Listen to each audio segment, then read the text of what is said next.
Laris Malaysia 2025, Blood Brothers Baranaga tidak mendapat kutipan memberangsangkan di Indonesia. Perbadanan Kemajuan Filem Nasional FINAS bercadang untuk tidak lagi mengamalkan dasar pintu terbuka, menerima naskah antarabangsa selepas ini.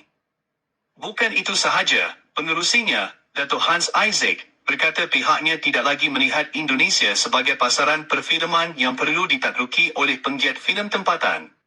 Pengarahnya, Syafiq Yusof juga memaklumkan bahawa sepanjang tahun 2024 hingga kini, kurang 5 buah filem ditayangkan di sana, sedangkan filem Indonesia mudah memasuki pasaran Malaysia dengan lebih 100 filem ditayangkan di sini.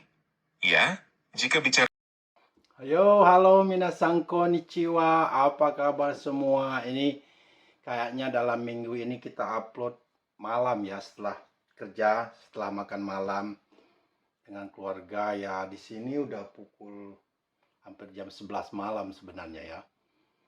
Ini hari ini topik yang akan kita bahas ini sudah lama saya lihat. Mungkin teman-teman udah tahu semua. Orang Malaysia komplain ya, merasa nggak puas tentang kenapa film dan lagu mereka nggak laku di Indonesia. Film terutama, saya mau bahas film ini. Film nomor 1 di Malaysia ini akhir-akhir ini, action lah itu ya, kayak niru The Raid itulah ya. Itu Blood Brothers namanya, Baranaga, Blood Brothers Baranaga, itu film action yang meledaklah di Malaysia. Kemudian ceritanya, ini kan udah dilihat tadi cuplikannya. Tetapi setelah dicoba di masuk pasar Indonesia, itu malah nggak laku. Fenomena ini saya lihat mulai dari lagu, dari dulu-dulu. Saya perhatikan artis Malaysia komplain ke sponsor mereka, nggak mau mensponsori lagu-lagu mereka, malah mensponsori lagu-lagu dari Indonesia. Ini pendapat saya pribadi, saya udah nggak berpihak di dua sisi sekarang. Saya mau adil antara Malaysia dan Indonesia. Why? Okay. Why this is happen? Saya rasa begini saja. Mau jujur ya. Ini kalau menurut saya lagu dan film itu menurut saya masalah hati ya, itu masalah hati. Itu nggak ada masalah bangsa, masalah Indonesia itu memboikot film atau lagu Malaysia, masalah Indonesia itu nasionalisnya tinggi jadi dia nggak mau menonton film dari Malaysia. Saya rasa nggak juga ya. Pertama contoh ini ya, contoh Upin Ipin hampir seluruh rakyat Indonesia itu yang anak-anak kecil kenal. Itu contoh ya. Kenapa? Karena mungkin kualitas timingnya Upin Ipinnya masuk, terus bahasanya yang lucu, terus untuk anak-anak itu mengena di hati masyarakat Indonesia. Jadi nggak perlu dipaksakan menurut saya. Ini ya, kalau masalah film, lagu, itu masalah hati, itu masalah kayak masalah cinta.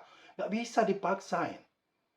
Ya, nggak ada itu mereka ngomong Indonesia aja nggak adil sampai mereka mau melarang produk film Indonesia 100 di sana, katanya hampir laris manis, sementara film mereka 5 nggak ada yang laku. Baiklah, saya kalau mau jujur begini, dunia itu berkembang. Pada zaman saya masih kecil ya, mau belajar gitar, saya itu lagu Malaysia itu di Sumatera Selatan, Sumatera itu merajalela. Saya rasa seluruh Indonesia zaman Ami Search, siapa lagi, sampai saya ingat lagu-lagunya seperti Buih Dalam Debu, banyak saya masih ingat. Masih ingat, saya mainkan dengan gitar, saya ingat itu. Baru belanja teenager lah ya, nyanyi lagu Malaysia itu mendominasi Indonesia. Lagu-lagu Indonesia Malaysia ini nggak ada waktu itu artis Indonesia atau rakyat Indonesia yang mengutuk atau protes, komplain, ngomong Malaysia ini tidak adil, orang Indonesia, sponsor Indonesia ngapain masuk Malaysia, lagu Malaysia ke sini, nggak ada. Ini masalah hati, masalah pasar. Ya, waktu itu artis-artis Indonesia menerima dengan lapang dada. Mereka waktu itu kualitas dan selera pasar dimenangkan oleh musisi Malaysia. Ini menurut saya bisnis yang marketnya sangat adil. Nggak bisa dipengaruhi, nggak bisa digiring opini orang. Walaupun seberapa banyak promosi Blood Brothers ini, kalau rakyat Indonesia nggak begitu nggak begitu suka, nggak bisa, nggak bakalan laku. Walaupun di Malaysia meledak, diagung-agungkan selevel The Raid Indonesia. Kamu tahu tak, saya ceritakan film The Raid Indonesia ini, film aksen Indonesia itu ya. Saya karena saya di Jepang waktu itu. Lama saya di sini, saya nggak tahu film itu. Mau tahu siapa yang ngasih tahu film itu? Orang Inggris. Teman saya. Philip namanya. That's a good movie, best action movie. Dia bawaan tunjukkan filmnya ke saya. Waktu itu saya, ini artis-artis Indonesia, dialog Indonesia ada. Subtitlenya Inggris waktu itu kan. Saya kaget. Baru saya cari. Hebat juga ini.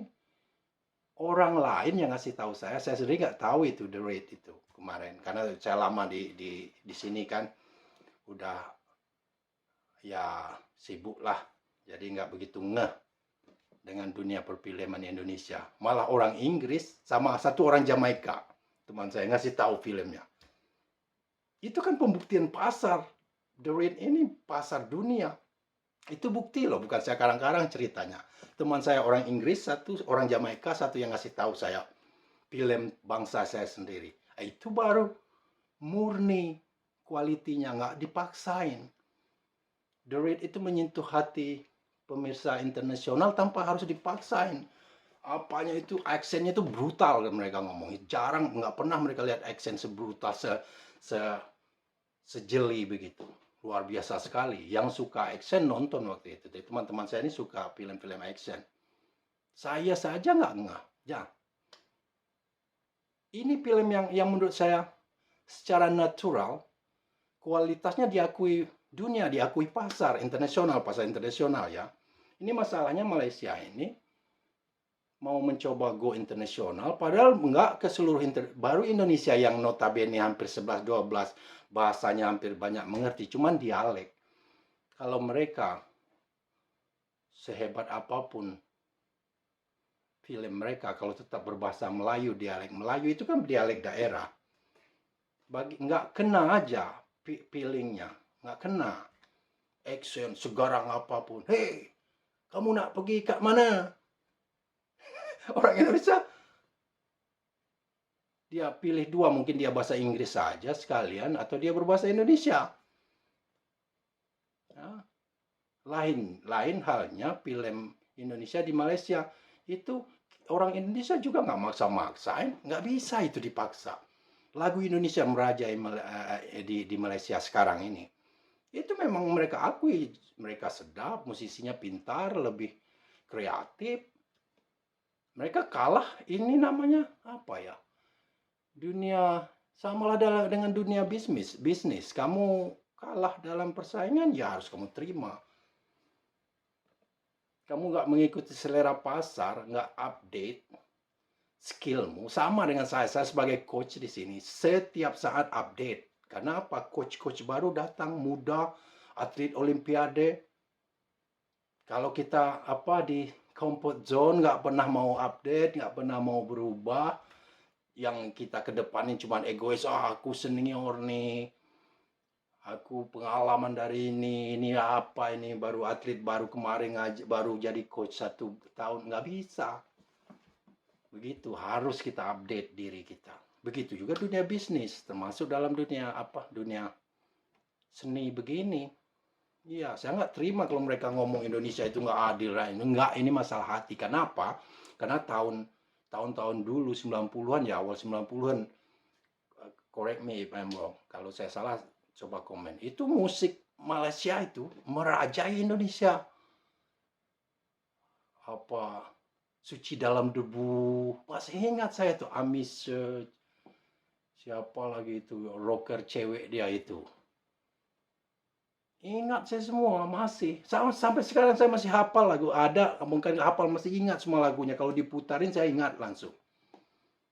Nggak ada orang orang Malaysia juga maksa-maksaan itu, nggak.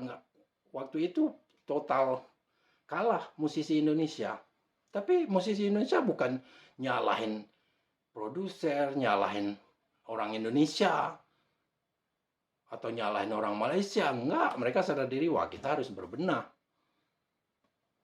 Begitu seharusnya menurut saya. Musisi dan perfilman Malaysia cari tahu kenapa selera pasar Indonesia itu gimana. Search market lah, nggak bisa kita paksain. Umpama nih saya mau jual produk, saya paksain ide saya ke market yang tidak begitu menyukai. Nggak bisa dalam bisnis. Kalau kamu jual barang sesuatu, ya kamu jual sesuatu yang disukai pasar, yang disukai marketmu, target marketmu. Kan? Itu. Jadi menurut saya itu salah sekali menyalahkan orang Indonesia. Itu sengaja memboikot. Enggak lah. Buktinya itu kan sekarang buktinya Upin Ipin masih diterima. Ya. Oh, kalau masalah lagu nggak bisa diterima, memang lagu Malaysia jauh kalah dari musisi Indonesia. Ya, itu harus diterima. Orang Malaysia sendiri banyak yang mengakui, orang pecinta musik. Kalau masalah musik Indonesia itu akur-akur aja kalau musik. Yang ribut ini masalah sport lah banyak. Bola kaki lah terutama ya. Nggak bisa itu. Itu menurut pribadi saya, ini masalah hati. Jangan salahin diboikot, jangan salahin nasionalisme. Enggak, karena musik kalian pernah berjaya di Indonesia. Film kalian contoh Upin Ipin, kartun sebelum ini datang. Ya. Film anak Indonesia baru sekarang jadi Jadi film animasi termahal kan? Jadinya yang ciptaan yang baru ini kemarin. Jadi itu saja. Menurut saya nggak perlu kalau saya sebagai orang perfilman di Malaysia, produser atau orang musisi Malaysia, Anda pelajari aja kekurangan Anda. Nggak perlu nyalahin market. Itu nggak masuk akal, itu nggak pernah berbenah. Istilahnya tuh kata pepatah orang-orang kita lah, buruk muka cermin dipecahkan. Kan, jadi sama dengan orang Malaysia sering komen di channel saya ngomong meludah ke langit, ya sama begitulah, meludah ke langit, muka sendiri yang kena kan. Pertanyakan kualitas film dan musikmu. Itu saja. Terima kasih yang sudah subscribe. Kita udah mau 10.000 subscriber. Saya selalu sub back ya. Saya subscribe kembali sebagai apresiasi aja. Saya udah lama di Jepang, jadi orang Jepang ini terbiasa sekali menghargai sesuatu meski kecil. Itu di Jepang ini seperti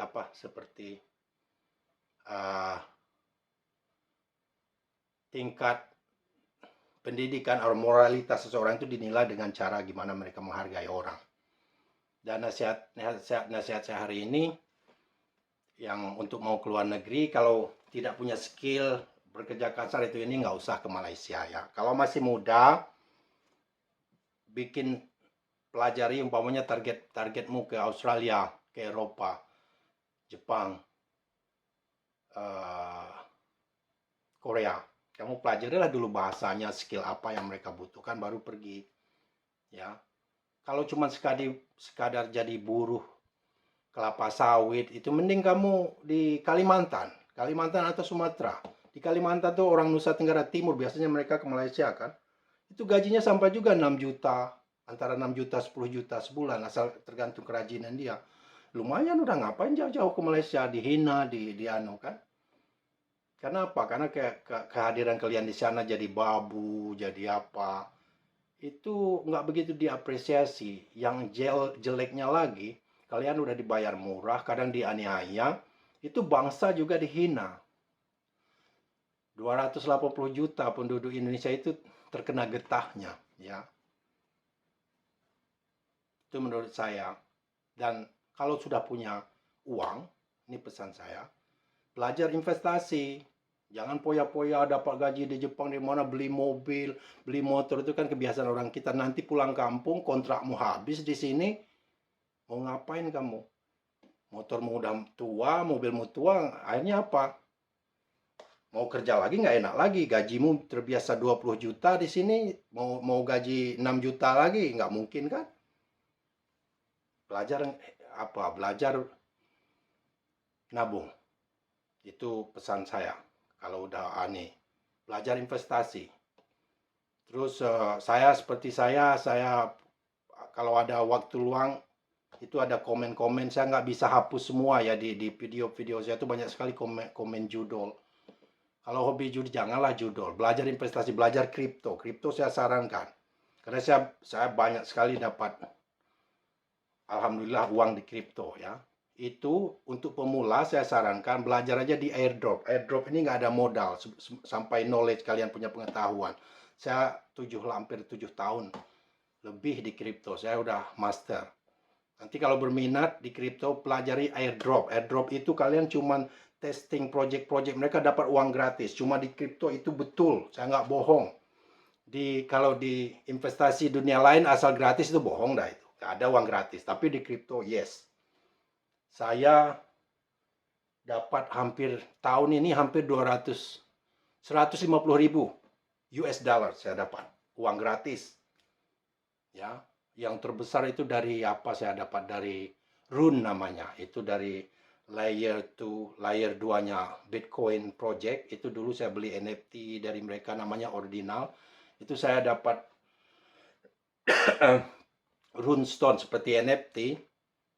Terus saya dapat DOG meme coinnya. Saya kalkulasi 3 wallet itu hampir 50 ribu US dollars. Dikalikan sendiri di rupiah. Saya beli kebun sawit di kampung halaman saya ya 10-15 hektar juga hasil investasi. Uang kerja saya buat tabungan buat anak, buat apa kan, keluarga, bantu keluarga. Sekarang saya nggak perlu lagi bantu keluarga saya di Indonesia, ngasih ibu, ngasih apa itu, pakai uang dari sini. Cukup dari hasil kebun saya. Kalaupun saya harus nggak kerja lagi, sepulang ke Indonesia saya nggak harus kerja lagi. Saya sudah punya karyawan, ya 20 orangan lah. Yang tukang panen, tukang bersih-bersih, kan manajernya sepupu saya angkat.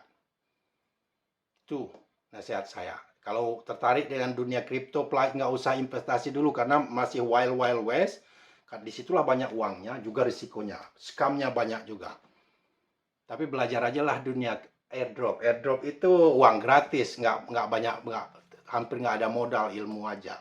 Nanti saya taruh linknya di bawah di deskripsi. Ada channel saya khusus. Saya buat udah lama itu. Ya, itu saja. Terima kasih sudah menonton. Assalamualaikum warahmatullahi wabarakatuh. Bye-bye.